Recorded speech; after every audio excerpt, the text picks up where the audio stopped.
بنگلہ دیش premiere league میں محمد عامر کی تباہ کن بولنگ۔ محمد عامر نے کتنی وکٹیں لی، سب کو حیران کر دیا۔ تو دوستوں، محمد عامر کی وکٹوں کی تعداد دیکھنے کے لیے ہمارے اس ویڈیو کو پورا دیکھتے رہیے۔ ڈھاکہ میں بنگلہ دیش پریمیئر لیگ کی سرفہرست کھلنا ٹائیگرز کا راجیشی رائلز سے میچ پڑا۔ محمد عامر کی ٹیم کھلنا ٹائیگر نے مقررہ 20 اوور میں 3 وکٹ پر 158 رنز بنائے۔ جواب میں پاکستانی فاسٹ بالر محمد عامر نے تباہ کن بولنگ سے اپنی ٹیم کو فتح دلائی۔ 1-2 نہیں بلکہ پوری 6 وکٹیں حاصل کی۔ حریف بلے باز لیفٹ آرم بالر کا سامنا نہ کر پائے۔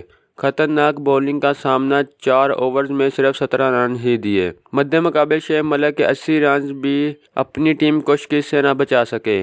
پوری ٹیم 20ویں اوور میں 131 رنز پر ڈیر ہو گئی۔ مقابلے کو یک طرفہ بنانے والے اکلوتے محمد عامر مین آف دا میچ قرار پائے۔ دوستو، اس طرح بنگلہ دیش پریمیئر لیگ کے دوران محمد عامر کی تباہ کن بولنگ نے کرکٹ دیوانوں کو حیران کر دیا۔ 17 رنز کے عوض 6 وکٹوں کا کارنامہ کر دکھایا۔ تو دوستو، یہ تھی ہماری آج کی ویڈیو۔ اگر آپ کو ہماری یہ ویڈیو پسند ہے تو اسے لائک لازمی کریں اور ہمارے چینل کو سبسکرائب کریں تاکہ آپ کو کرکٹ سے جڑی مزید اپڈیٹس حاصل ہوتی رہیں۔ دوستو، ملتے ہیں اپنی اگلی ویڈیو۔